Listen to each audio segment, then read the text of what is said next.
Assalamualaikum warahmatullahi wabarakatuh. Perkenalkan, nama saya Eko Mujiono, peserta daring dari P4 TK Malang. Nah, berikut ini saya ingin menyampaikan praktek perbaikan dan pemeliharaan engine manajemen sistem. Sebelum praktek saya jelaskan, saya akan menjelaskan dulu tentang alat dan bahan praktek, kemudian APD yang saya gunakan.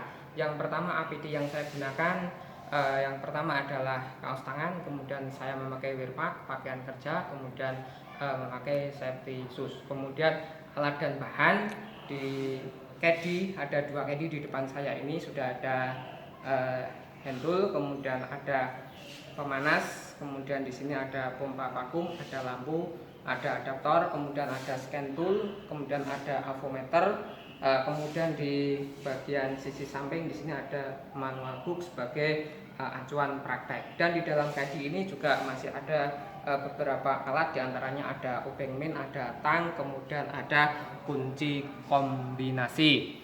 Di belakang saya, kemudian di belakang saya ini ada bahan mobil R3, dan di mobil R3 ini sudah saya lengkapi pengaman berupa fender dan lain-lain. Kemudian yang di bagian dalam di sana sudah saya pasang steering cover dan lain-lain agar pada saat pelaksanaan praktek mobil ini tidak mengalami kerusakan seperti bodi lecet dan sebagainya. Berikutnya adalah pelaksanaan praktek. Kita awali dengan menggunakan scan tool. Kita bawa ke dalam mobil untuk menganalisa kerusakan yang ada di mobil R3 yang saya gunakan untuk praktik. Oke, setelah scan tool kita bawa ke dalam mobil, kemudian kita pasang kabel OBD-nya, kemudian kita hidupkan scan tool, kemudian kita pilih tombol di diagnosis. Kemudian karena ini menggunakan mobil Suzuki, maka kita tekan Suzuki. Kemudian manual selection, oke. Kemudian lanjut internasional 16 pin. Kemudian engine, oke. Proses.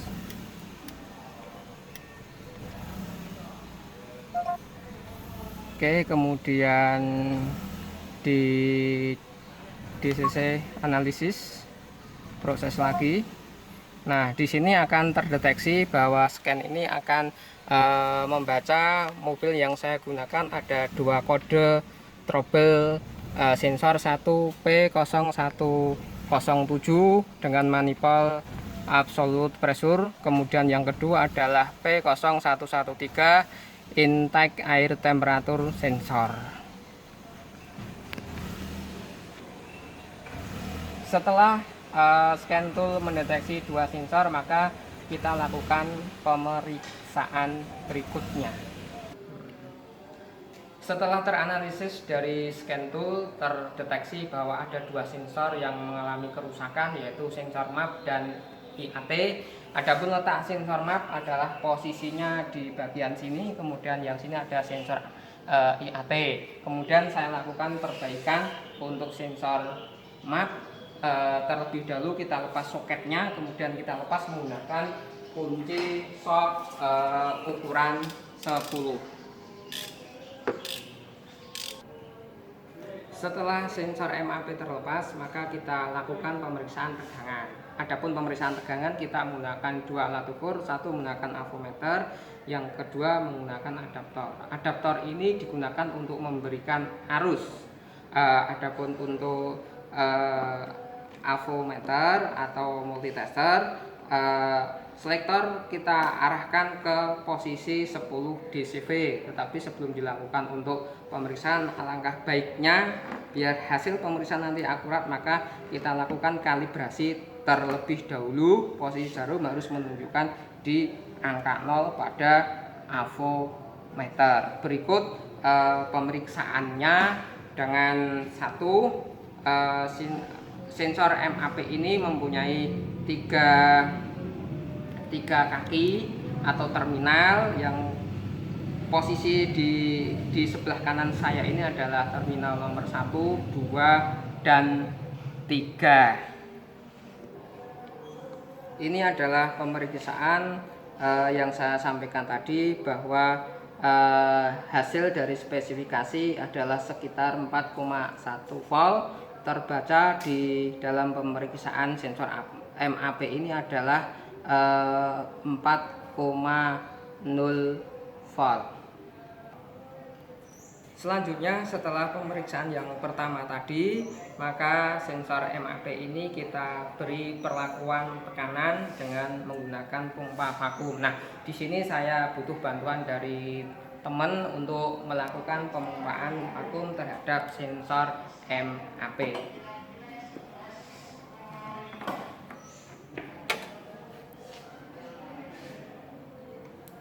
Setelah diberikan perlakuan tekanan, mestinya sensor MAP ini tekanannya akan turun. Oke. Ya, silakan dipompa.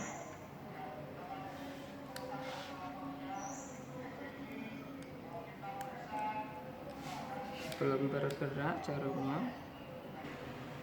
Oke, nah sekarang dari pembacaan avometer sudah bergerak. Setelah kita beri perlakuan tekanan, maka hasilnya adalah sesuai dengan spesifikasi manual book pada mobil R3. Berikutnya adalah pemeriksaan sensor IAT. Oke, sensor IAT sudah saya lepas. Berikutnya kita periksa sensor IAT menggunakan avometer sesuai dengan manual book. Di sini menggunakan satuan 1 kilo, maka selektor yang ada di avometer kita pindahkan di 1 kilo K. Kemudian kita kalibrasi dulu untuk mendapatkan hasil yang akurat. Nah, setelah sudah sampai di 0 atau sudah kita kalibrasi, baru kita lakukan pemeriksaan tahanan daripada sensor IAT. Maka proof dari avometer kita masukkan ke terminal 1 dan terminal 2 pada rata-rata suhu ruangan. Kemudian kita baca hasilnya adalah 1,2 kilo ohm. Setelah ini nanti kita beri perlakuan panas, maka hasilnya harusnya turun kalau sensor IAT ini baik.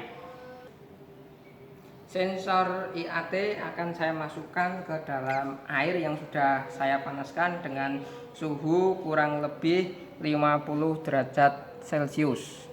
Nah, kita celupkan di air yang sudah kita panaskan kurang lebih tadi sekitar 50 derajat Celcius. Lamanya sekitar 5 sampai dengan 10 detik. Nah, setelah kita celupkan, maka kita lakukan pemeriksaan kembali. Proof dari avometer kita masukkan ke dalam terminal, dua-duanya negatif dan positif. Nah, terbukti bahwa hasil pemeriksaan menunjukkan 0,3 kilo ohm. Artinya sensor IAT ini dalam kondisi baik. Setelah dilakukan perbaikan dua sensor terjadi kerusakan tadi, maka kita lakukan DTC analisis atau kita clearkan data dari sensor yang rusak tadi dengan menggunakan scan tool. Nah, di awal tadi sudah terdeteksi bahwa dua sensor mengalami kerusakan, kemudian kita perbaiki, maka langkah berikutnya adalah kita clearkan dengan menekan tombol iris pada scan tool.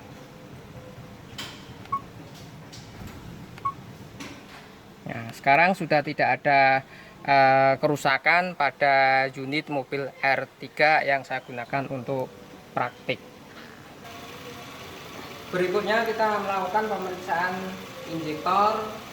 di injektor ada dua pemeriksaan, satu memeriksa tahanan injektor, yang kedua kerja daripada injektor. Yang di sini saya lakukan adalah pemeriksaan kerja dari injektor menggunakan alat sound scope yang tadi saya masukkan ke dalam caddy. Nah, ini adalah alat sound scope-nya. Kita cek dulu. Ya, ternyata sound scope ini masih bekerja dengan baik. Ya. Oke, kita lakukan pemeriksaan kerja daripada injektor menggunakan alat sound scope.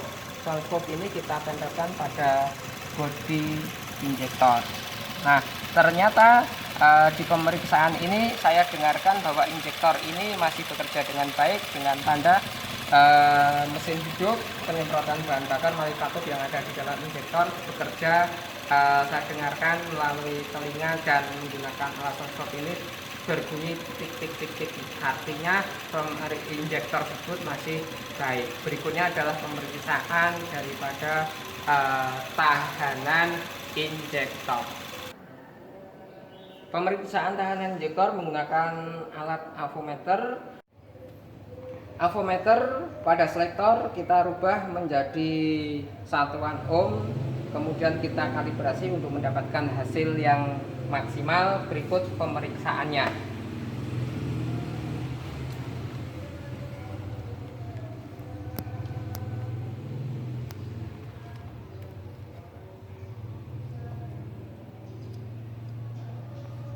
Oke, terbaca pemeriksaan tahanan daripada injektor adalah 10,5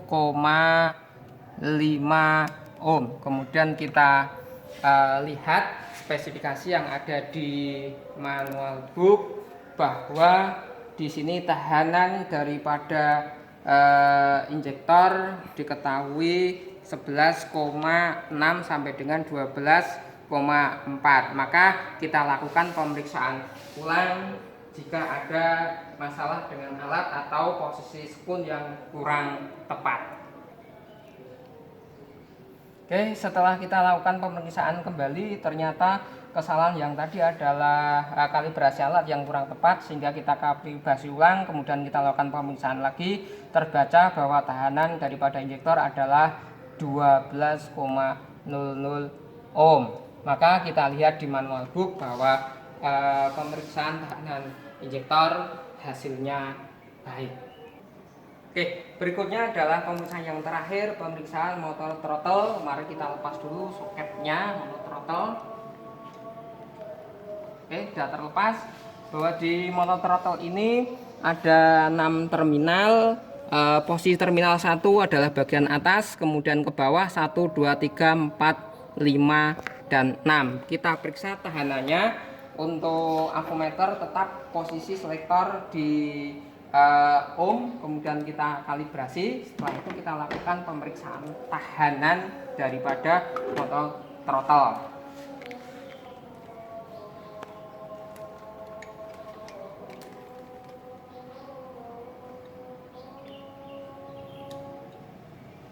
Nah, terbaca di sini tahanan motor throttle adalah 3 ohm di manual book. Di situ standarnya 0,3 sampai dengan 100 ohm. Maka tahanan motor throttle ini adalah baik. Demikian praktek EMS sebagai tugas akhir daripada daring dari P4TK Malang. Semoga bermanfaat. Jika ada kesalahan mohon dikoreksi. Terima kasih. Assalamualaikum warahmatullahi wabarakatuh. Salam SMK bisa, SMK hebat.